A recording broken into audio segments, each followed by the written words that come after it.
Hello friends, welcome back to this channel. दोस्तों, इस video में हम बात करने जा रहे हैं एक कंपनी है जिसका नाम है सिंटेक्स इंडस्ट्रीज लिमिटेड।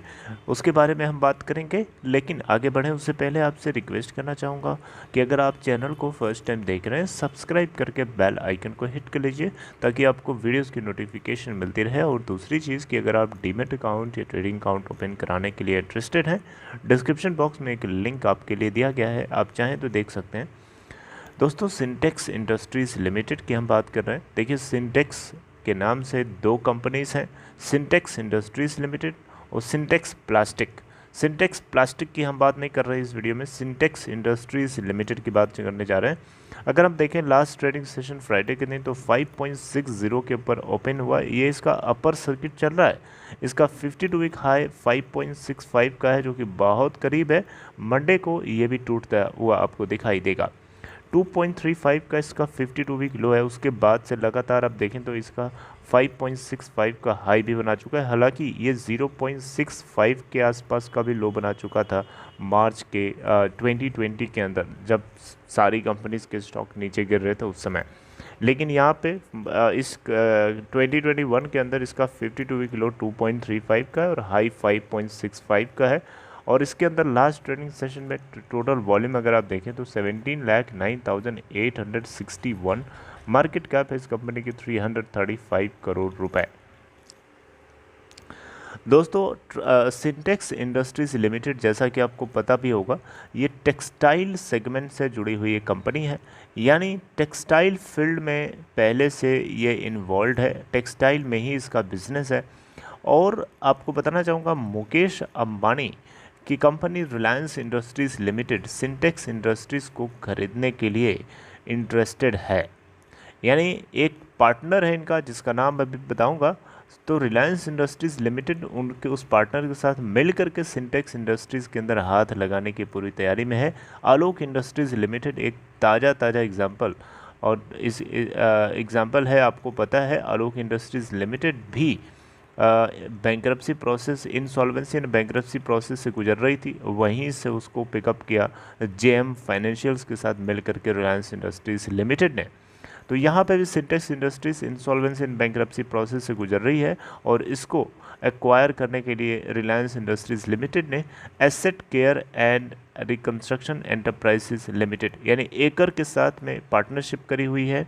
और ये दोनों मिल करके एक्सप्रेशन ऑफ इंटरेस्ट जो है इस कंपनी को पाने के लिए, एक्वायर करने के लिए एनसीएलटी को सबमिट किया है। इसके अलावा इस कंपनी को पाने के लिए, यानी सिंटेक्स इंडस्ट्रीज़ को एक्वायर करने के लिए, मुकेश अंबानी तो लाइन में लगे ही हैं।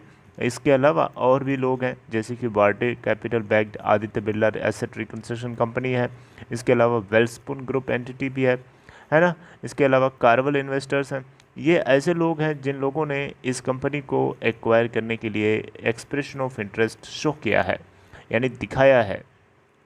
अब आपको पता है, मुकेश अंबानी ने हाथ लगा दिया है, तो फिर इनको टक्कर देना मुझे नहीं लगता कि किसी के बस की बात है, क्योंकि जहां इन्होंने हाथ लगा दिया उसमें तो इनकी जीत तय है। जैसा कि आपने कई दफ़े देखा है, अलग अलग एग्जाम्पल से आप देखते रहे हैं, आलोक इंडस्ट्रीज़ लिमिटेड में ही देख लीजिए, है ना। दोस्तों, यहाँ पे आपको बताना चाहूँगा, सिंटेक्स इंडस्ट्रीज़ लिमिटेड जो है बैंक्रप्सी प्रोसेस से गुजर रही है। इसके ऊपर बहुत सारा कर्जा है, और कर्जा नहीं चुका पाने की वजह से यहाँ पे जो है इस कंपनी को ड्रैग करके एनसीएलटी अहमदाबाद बेंच के अंदर लेके जाया गया, जहाँ से इसकी रिजोल्यूशन को डील किया जा रहा है। अब ये देखते हैं कि क्या इसका फाइनल रिजोल्यूशन इवॉल्व होता है। जो कुछ होगा आप लोगों तक बात जो है पहुंचती रहेगी। सिंटेक्स इंडस्ट्रीज़ पे आपको शायद यहाँ पे मेरी फर्स्ट वीडियो आपको देखने को मिल रही है। इसके बाद आपको इसके ऊपर अपडेट जारी रहेगी। देखिए, कोशिश करूँगा कि आप लोगों तक कोई इन्फॉर्मेशन मिस ना हो, पहुँचाता रहूँ। देखिए दोस्तों, यहाँ पे आपको बताना चाहूँगा, टोटल डेट देख लीजिए। इस कंपनी के पास 7,534.6 करोड़ रुपए का है टोटल डेट जो क्लेम किया जा रहा है। लगभग 27 फाइनेंशियल टोटल क्रेडिटर्स हैं। यहाँ पे की लेंडर्स में अगर आप देखें तो एचडीएफसी बैंक है, एक्सिस बैंक है, आरबीएल बैंक है, आदित्य बिरला फाइनेंस है, इंडसइंड बैंक है, एलआईसी है, स्टेट बैंक ऑफ इंडिया है। और यहाँ पे एटलीस्ट यानी कम से कम 3 ऐसे बैंक्स हैं, Punjab National Bank, Punjab and Sind Bank और एक कोई और बैंक है, इन तीनों ने, एटलीस्ट इन तीनों ने इस अकाउंट को फ्रॉड डिक्लेयर कर दिया है, राइट। आपको पता होगा सिंटेक्स प्रोवाइड करता है fabric to brands like Armani, Hugo Boss, Diesel and Burberry. ये कुछ ब्रांड्स हैं, वर्ल्ड वाइड टॉप ब्रांड्स हैं। अरमानी का तो आपने नाम सुना ही होगा। इन सभी को फैब्रिक प्रोवाइड करने का काम करता है सिंटेक्स इंडस्ट्रीज लिमिटेड, राइट। तो दोस्तों यहाँ पे अब आगे क्या अपडेट आती है इस कंपनी को एक्वायर करने के लिए। देखिए लाइन में कई लोग लगे हैं, ऐसा नहीं है मैं बोल रहा हूँ कि मुकेश अंबानी ही जीतेंगे, गारंटी है इस चीज़ की, गारंटी नहीं है, लेकिन चांसेस हैं कि मुकेश अंबानी ही जीत सकते हैं, क्योंकि इनके टक्कर का कोई आसपास नहीं है जितने लोग EOIs यानी एक्सप्रेशन ऑफ इंटरेस्ट सबमिट कर रहे हैं। मेरी बात समझ रहे हैं। तो दोस्तों यहाँ पे जो कुछ आगे अपडेट आएगी मैं आप लोगों तक पहुँचाने की कोशिश करूँगा। सिंटेक्स इंडस्ट्रीज लिमिटेड, हाँ तीसरा बैंक है दोस्तों यहाँ पे Karnataka Bank, Punjab National Bank, Punjab and Sind Bank and Karnataka Bank. ये एटलीस्ट ऐसे 3 बैंक्स हैं जिन्होंने सिंटेक्स इंडस्ट्रीज लिमिटेड के अकाउंट को फ्रॉड डिक्लेयर कर दिया था, राइट। तो दोस्तों बातें इसमें बहुत हैं डिस्कस करने को, लेकिन जो मेन पॉइंट था वही मैंने आपसे डिस्कस किया। आगे इससे जुड़ी हुई चीज़ें मैं आपसे डिस्कस करता रहूँगा, टेंशन मत लीजिए, आप तक पहुँचाता रहूँगा सही information. Okay friends, take care, this is all for this video.